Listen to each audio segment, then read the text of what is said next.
Magandang araw muli mga bata! Ako nga pala ang inyong Teacher May. Handa na ba kayong matuto ngayong araw na ito?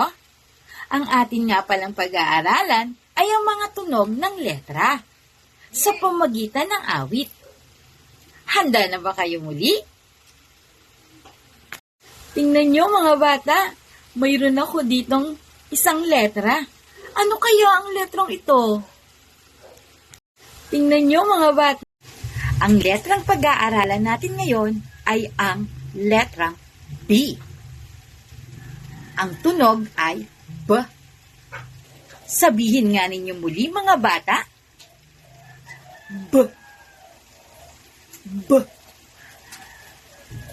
Mahusay. Halina, sabay-sabay nating awitin. Baso, bola, baso, bola, bilao, bilao. Ang tunog ng letra, ang tunog ng letra, B, B, B, B, B, B.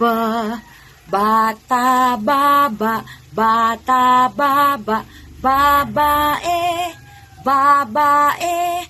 Ang tunog ng letra, ang tunog ng letra, ba, ba, ba, ba, ba, ba. O hanggang sa muli mga bata, paalam! O hanggang